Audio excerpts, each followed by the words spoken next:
산과 지내라 붉은 노을만 나의 모든 건 그 다스리네 내 안에 감만 유일한 소망 날 다스리는 건 주 오셔서 통치하소서 헛된 나의 꿈 어둠 거룩한 내 모든 것 다 주님이 오셔서 다스리소서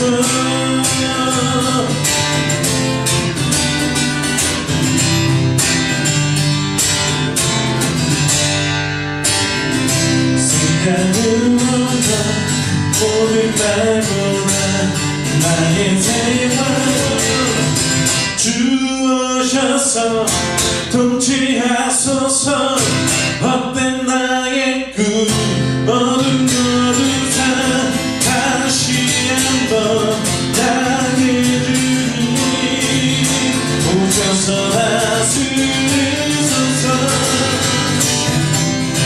주의 백성이 보낼 때 이 땅 회복하소서 삶 위에서 우리 노래 가득하네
예수가 지나셨네.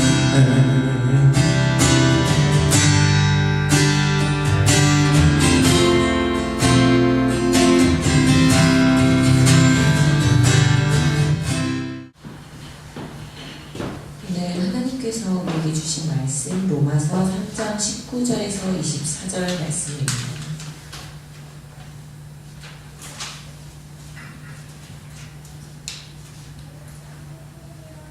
다 찾으신 줄 알고 봉독하겠습니다. 우리가 알거니와 무릇 율법이 말하는 바는 율법 아래에 있는 자들에게 말하는 것이니 이는 모든 입을 막고 온 세상으로 하나님의 심판 아래 있게 하려 함이라. 그러므로 율법의 행위로 그의 앞에 의롭다 하심을 얻을 육체가 없나니 율법으로는 죄를 깨달음이니라. 이제는 율법 외에 하나님의 한 의가 나타났으니 율법과 선지자들에게 증거를 받은 것이라. 곧 예수 그리스도를 믿음으로 말미암아 모든 믿는 자에게 미치는 하나님의 은이 차별이 없느니라. 모든 사람이 죄를 범하였으니 하나님의 영광에 이르지 못하더니 그리스도 예수 안에 있는 성령으로 말미암아 하나님의 은혜로 값없이 의롭다 하심을 얻은 자 되었느니라. 얼마나 좋을까. 제가 해외 직구를 딱 한 번 해봤는데 이렇게 무료 배송 오는 거였어요.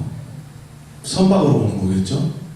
언제 시켰는지 뭘 시켰는지 기억을 하지 않고 한참 기다리다가 뭐 안 오니까 그것도 한 우리나라 돈 10,000원 정도 되는 거였기 때문에 이어폰을 샀는데 까먹고 있는데 왔어요. 얼마나 기쁘든지. 근데 우리가 국내에서 뭘 시키면 벌써 이렇게 차가 어디 있는지 어디까지 내 물건이 와 있는지 다 볼 수 있잖아요. 그러면 막 기다려지는 마음이 있죠. 그래서 택배차가 지나가면 저거 내 거 싣고 온 건가? 내 건가? 하는 그 기대하는 마음이 있지 않습니까? 우리가 무언가를 기다리는 것은 그 기다릴 이유, 즉 그 가치가 있기 때문입니다. 밥이 뜸들이기를 기다리는 것은 뜸이 들여야 우리가 맛있는 밥을 먹을 수 있다는 기대, 그 가치가 있기 때문 아니겠습니까? 우리가 당연히 이렇게 어떠한 일의 가치와 의미가 없으면 기다릴 필요가 없어요. 그래서 우리는 그 의미와 가치 때문에 기다림을 견뎌낼 수 있는 것입니다. 여러분은 지금 어떤 것을 좀 기다리고 계십니까? 그 기다림은 그럴 만한 충분한 가치가 있는 것입니까? 초대교회에서는 예수님께서 하늘로 승천하시고 다시 오신다라는 약속을 주셨기 때문에 그 다시 오신 예수님으로 모든 어려움을 견디고 이기고 나가고 있음을 우리가 성경에서 볼 수 있습니다. 우리 역시 다시 오실 주님을 여전히 우리가 기다리며 살아가고 있습니다. 또 그 이전에는 주님께서 오시기 그 이전에는 메시아가 오시기를 기다렸어요. 또 때로는 선지자가 나와서 그 메시아의 역할을 하기도 하였고, 그렇게 많은 사람들이 하나님의 말씀을, 하나님의 응답을 기다렸습니다. 왜 메시아를 기다렸습니까? 그 메시아가 오는 날이 구원의 때이기 때문이에요. 이사야 35장 10절에 보면 여호와의 속량함을 받은 자들이 돌아오되 노래하며 시온에서 이르러 그들의 머리 위에 영영한 희락을 띠고 기쁨과 즐거움을 얻으리니 슬픔과 탄식이 사라지도다.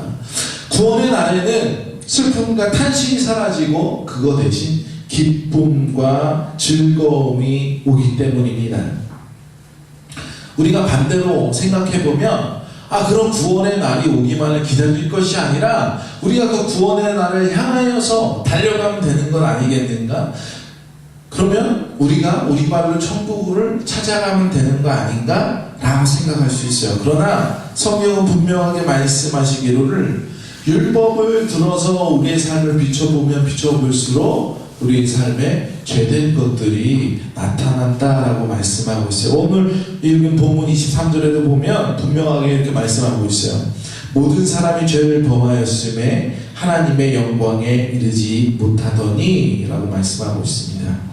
우리는 하나님의 영광에 이르지 못하는 죄가 있는 죄인입니다. 죄인은 천국에 들어갈 수 없어요. 적어도 그 죄의 문제를 해결받기 전에는. 이 죄인이 죄의 문제를 스스로 스스로 해결할 수 있을까? 우리가 손에 지저분한 것이 묻었다고 그것을 닦아내려고 자꾸 다른 곳에 문지르면 어떻게 됩니까?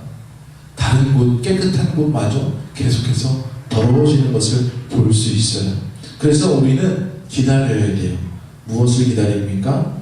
우리의 죄를 씻겨줄 수 있는 그 이유를 기다려야 된다라는 것입니다. 이 기다림에는 분명한 이유가 있어요. 그 첫 번째 이유는 엄청난 값어치가 있기 때문입니다. 가치가 있다라는 말입니다. 사람들은 자기가 기대하는 그 값어치가 있기 때문에 기다리는데, 처음에 제가 택배 이야기로 예를 들었습니다. 만약 받은 물건이 기대 이하 혹은 불량이 왔으면 어떡합니까? 싼 것이면 그냥 버려버리거나 아니면 컴플레인하고 반송시키는, 그렇게 하게 되겠죠. 그렇다면 2000년 전에 사람들이 기다렸던 메시아의 값어치는 얼마나 되었을까요? 로마가 영토를 확장시킵니다. 많은 군락들을 넘어뜨리고 자기의 영토로 속국으로 삼습니다. 그래서 각 분봉왕을 보내서 다스리게 하죠. 이스라엘도 마찬가지였어요. 로마의 속국에 갇혀 있었습니다. 그런데 이스라엘 사람들 가운데서는 그렇지 말아야 할 이유가 있어요. 속국이 되면 안 될 이유가 있다라는 거예요.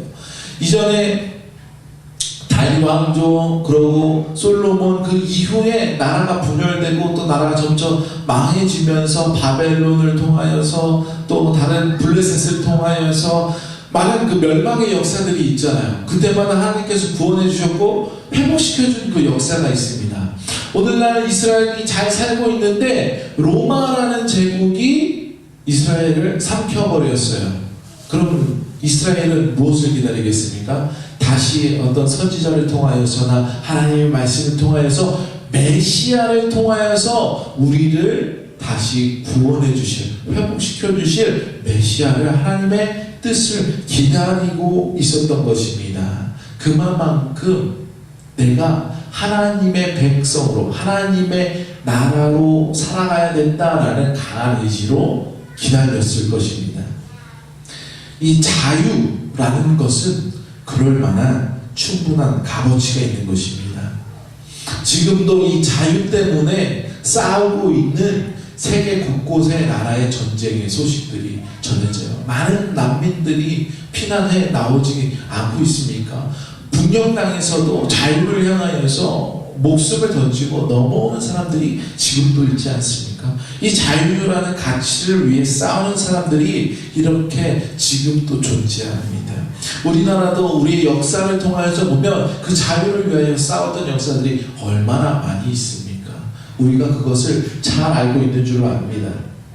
그러므로 우리는 그 자유가 무엇보다 중요한지 잘 알고 있어요. 그리스도인들에게 있어서 이 자유라는 것은 또 어떻습니까? 그냥 단순히 오늘날 이 땅에서 마음껏 즐기면서 살아갈 수 있는 그 자유를 의미하는 것이 아니에요. 그리스도인의 자유라는 것은 영적 자유를 뜻하는 것입니다. 고린도후서 3장 17절에 보면 주는 영이시니 주의 영이 계신 곳에 자유가 있느니라 라고 말씀하고 있습니다. 여기서 말하는 자유가 바로 그 영적 자유예요. 우리는 죄로 인하여서 구속당했습니다. 죄로 인하여서 구속당했어요. 그런데 죄의 문제를 해결받을 때 우리는 자유하게 되는 거죠.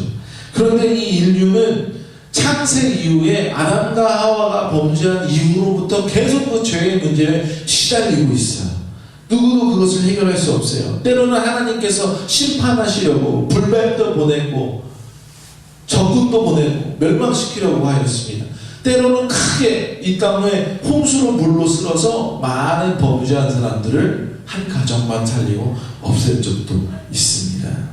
바로 이 죄로부터 해결받기 위해서 하나님께서도 그 마음을 많이 쓰고 있다라는 것입니다. 그렇기 때문에 우리가 죄에서부터 자유하기 위해 메시아를 기다릴 이유가 충분히 있다라는 것입니다. 이 죄로부터 자유함이 진정한 자유임을 여러분 믿으시기 바랍니다. 그 명확한 증거로 요한복음 8장 31절 32절에 그러므로 예수께서 자기를 믿은 유대인들에게 이르시되 너희가 내 말에 거하면 참으로 내 제자가 되고 진리를 알지니 진리가 너희를 자유롭게 하리라. 그 진리가 무엇입니까? 예수 그리스도가 진리입니다. 그가 생명입니다. 유일한 길입니다. 그를 믿었을 때에 우리에게 자유가 있음을 여러분 믿으시기 바랍니다. 나를 말미암지 않고는 아버지께 결코 나아갈 수 없음을 여러분 기억하시기 바랍니다. 기다려야 할 두 번째 중요한 이유는 우리가 값을 지불할 수 없는 이유가 있기 때문입니다. 가끔씩 교회에 물건을 구입하거나 가정에 물건을 구입할 때 비싼 것들을 구입할 때가 있어요. 그러면은 어떻게 합니까? 중고가를 찾아보게 되죠. 중고를 구하게 돼요. 중고를 구하는데 중고를 구하게 되면 그 사람들한테 카드로 결제해 주세요 할 수가 없지 않습니까? 현금을 들고 나가야 되는데 큰 돈을 현금을 들고 나가긴 불안하고 제 지갑에도 지금 보면 전혀 현금이 없어요. 요즘 카드로 어디서든 되든지 들고 다니지가 않습니다. 그런데 큰 돈을 들고 다닐 수가 없으니까 어떻게 해요? 가서 계좌로 직접 보내줄 테니 계좌번호 좀 주세요 합니다. 그러면 계좌로 제가 어떻게 보냅니까? 교회 법인 계좌에서는 제 핸드폰 스마트 결제가 되지 않아요. 이거 반드시 컴퓨터로 해야지 이체를 할 수가 있습니다. 그럼 어떻게 되겠어요? 제가 아내한테 전화를 해서 얼마에 누구 번호에 이렇게 보내주시면 됩니다 라고 아내한테 얘기를 합니다. 그럼 아내가 그걸 보내주지요. 그런데 제가 그것을 기다리지 않고 이제 보내주기로 했으니까 물건을 주시오 하고 제가 뺏어올 수 있는가? 그렇지 않아요. 그 물건 값을 지불할 때까지 그 사람이 물건을 파는 사람이 확인할 때까지 저는 기다렸다가 물건을 파는 사람이 확인이 됐습니다 라고 하면 저는 그제서야 물건을 가지고 올 수가 있게 되는 거죠. 우리가 예수님을 기다려야 할 만한 이유가 바로 이것이에요. 우리는 자유를 얻는데 지불할 능력이 없기 때문입니다. 본문 23절에 보면 아까도 말씀드렸듯이 모든 사람이 죄를 범했어요. 그래서 하나님의 영광에 이르지 못해요. 우리는 감히 하나님께 다가갈 수 없는 존재입니다. 그래서 누군가가 반드시 이끌어줘야 할 필요가 있어요. 누군가가 우리 대신 죄값을 대신 지불해 줄 필요가 있다는 겁니다. 마가복음 10장 45절에 보면 예수께서 말씀하셨습니다. 인자가 온 것은 섬김을 받으려 함이 아니로 도리어 섬기려 하고 자기 목숨을 많은 사람의 대속물로 주려 합니다. 대속물로 주려 합니다. 대신 갚아주려 한다라는 말씀입니다. 십자가를 지시고 그 죄의 값을 대신 지불하셨기에 이제는 우리가 하나님의 영광을 바라볼 수 있고 하나님 앞에 예수 그리스도의 이름으로 기도하며 예배하며 나아갈 수 있게 된 줄로 여러분 믿으시기 바랍니다. 그래서 21절에 보면 뭐라고 말씀하고 있습니까? 이제는 율법 외에 하나님의 한 의가 나타났으니 율법과 선지자들에게 증거를 받은 것이라. 율법 가운데에 율법 외에 하나님의 한 의가 나타나셨어요. 여러분 이 세상은 뭘로 지었습니까?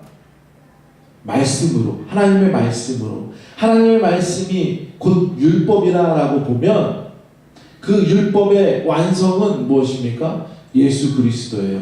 하나님의 율법으로 지은 이 땅이 범죄함으로써 하나님의 모습과 점점 멀어지게 됩니다.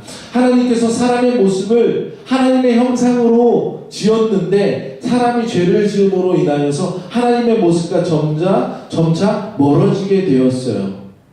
이 사람의 모습을 다시 하나님의 모습으로 돌이키기 위해서는 다시 하나님의 말씀이 있어야 돼요. 하나님의 율법이 있어야 되는데 이 땅이 우리에게 주신 이 율법으로는 우리가 하나님께 다가갈 수가 없어요. 그래서 완전히 완전이신 율법을 주셨어요. 그것이 누굽니까? 예수 그리스도, 하나님의 말씀이 살아 움직여서 육신을 입고 오시는 예수 그리스도가 이 땅에 오셨습니다. 그렇기 때문에 우리는 율법의 완성이신 예수 그리스도를 기다릴 가치가 있다는 겁니다. 우리가 기다려야 할 이유, 그 세 번째는 또 무엇입니까? 우리가 지불할 수 있는 능력이 없지만 그것을 거저준다라고 했을 때 그 기다릴 마음이 배가 되는 거예요. 가끔 랜덤 박스라는 행사가 기업체에서 할 때가 있습니다. 여러분 랜덤 박스라고 들어보셨습니까? 이 랜덤 박스는 그 박스 안에, 패키지 안에 어떤 물건이 들어있는지 몰라요. 그런데 그 가격을 일정하게 주는 거예요. 모든 박스가 다 가격이 똑같아요. 그 안에는 뭐가 들어있는지 모르고. 그런데 그 가격이 그렇게 높진 않습니다. 그러면 사람들이 그 안에 뭐가 들었는지 모르니까 비싼 것을 사기 위해서 그 가격을 주고 그 박스를 사요. 나는 5,000원 냈는데 그 안에 혹시 5만원짜리가 들었을 수 있기 때문에. 그래서 애플이나 스타벅스 같은 데서는, 외국에서는 이미 랜덤 박스를 오랫동안 진행했고 한국에서도 종종 그런 일들이 있죠. 그래서 사람들이 이 랜덤 박스의 이름을 럭키 박스라고 부르는 사람도 있습니다. 그런데 이걸 악용하는 사람들도 있어요. 사람들이 3만원짜리 랜덤 박스를 사면 그 안에 50만원짜리까지 들어있다라고 광고하고 실제로는 15,000원짜리도 들어있고 10,000원짜리도 들어있고 이렇게 속이는 거예요. 업체에서 남은 그런 안 팔리는 것들 재고를 그 안에 넣어서 실제로 비싼 물건은 하나도 없이 속이는 거죠. 그래서 이런 사례들이 많이 고발당하고 있는 것들이 매스컴에서 볼 수 있습니다. 그런데 사람들이 왜 이게 빠지겠어요? 혹하는 마음이 있는 거예요. 내가 휴대폰 충전 케이블 살 가격을 가지고 휴대폰을 살 수도 있는 그런 기대감이 있는 거 아니겠습니까? 그런데 심지어 작은 돈을 지불하고 랜덤 박스를 얻는 것이 아니라 작은 돈도 지불하지 않고 물건이 무엇인지 확실한 그 가치를 알 수 있는 것을 살 수 있다면 그것을 기다리고 구입할 마음이 누구나가 되지 않겠습니까? 그런 기회가 우리 가운데 주어졌는데 그 기회를 잡지 않는 사람은 어리석은 사람 아니겠습니까? 그런데 바로 그런 기회가 우리 가운데 있다라는 것입니다. 하나님께서 자기 독생자를 우리에게 주셨어요. 이것은 애초에 우리가 지불할 수 있는 능력이 되지 않는 것입니다. 하나님께서 이것을 우리에게 지불하라고 하면 너희는 그냥 구원 못 받는다라는 뜻이었어요. 그런데 하나님께서는 우리에게 아무런 대가도 바라지 않으시고 자기 독생자를 우리에게 주셨어요. 요한계시록 21장 6절에서 7절 말씀 보면 또 내게 말씀하시되 이루었도다. 나는 알파와 오메가요 처음과 마지막이라. 내가 생명수 샘물을 목마른 자에게 값없이 주리니 이기는 자는 이것을 상속으로 받으리라. 나는 그의 하나님이 되고 그는 내 아들이 되리라. 값없이 주셨다라는 거예요. 우리가 지난주에 사마리아 여인, 그 우물가에 만난 사마리아 여인의 이야기를 나눴습니다. 영원히 마르지 않는 샘물을 그가 받았어요. 그 영이 살 수 있는 샘물을 그 여인은 받았습니다. 그 샘물을 우리에게 거저 주셨다라는 것입니다. 누구에게? 요한계시록 말씀에 보니까 이기는 자에게 라고 말하고 있어요. 여러분, 이 이기는 자, 우리가 이기는 자, 이건 뭔가 하나님께서 나에게 대가를 바라시는 건가? 라고 생각할 수 있어요. 그러나 그 대가라고 할 때는 그에 상응한 어떤 값어치가 있을 때 대가입니다. 그런데 여기서 하나님께서 주시는 그 은혜는, 구원의 약속은, 예수 그리스도는 우리가 어떤 것을 주어도 그 상응하지 못하여, 그러면 우리는 어떤 것을 희생하여도 하나님 앞에 우리가 희생했다라고, 대가를 지불했다라고 말할 수 없는 것입니다. 거저 주신 그 그 은혜. 다만 이기는 자가 되면 우리는 그것을 받는 거예요. 여러분, 그 이기는 자가 되는 길이 무엇입니까? 여기서 이겼다라는 것은 죄 앞에서 이기는 자를 말하는 거예요. 다시는 죄에 무릎 꿇지 않을 자. 우리가 범죄하여도 회개하고 돌아올 수 있는 자를 말하는 것입니다. 악한 사단의 세력 가운데 무너지지 않을 자를 말하는 것입니다. 우리에게 삶의 어려움이 닥칠 때도 있는데 그때 어떻게 해요? 무너지고 쓰러지고 넘어질 자가 아니라 그 가운데서 견디어서 이길 수 있는 자를 하나님께서 기다리신다라는 것입니다. 여러분 모두가 이기는 자가 되길 원합니다. 기다려야 돼요. 버티고 있어야 돼요. 무슨 일이 있어도 떠나지 않고 그 자리를 고수하고 있으면 하나님께서 결국 우리에게 승리를 주심을 여러분 믿으시기 바랍니다. 이미 오신 예수 그리스도를 우리는 기다리고 있잖아요. 성탄에 오시는 그 예수님을 기다립니다. 그 기다림의 가치를 우리는 다시 한번 생각해 봤으면 좋겠어요. 그리고 또 다시 오실 주님을 기다리는 그 마음을 또 배우기를 원합니다. 성탄의 기쁨이 왜 우리에게 중요한가를 생각해 보시기 바랍니다. 우리의 삶에서 거저받았으나 지불할 수 없는 엄청난 가치를 증명할 수 있는 삶을 살아감으로써 우리가 주님을 기다림을 세상에 나타낼 수 있는 저와 여러분이 되기를 간절히 축원드립니다. 기도하시겠습니다.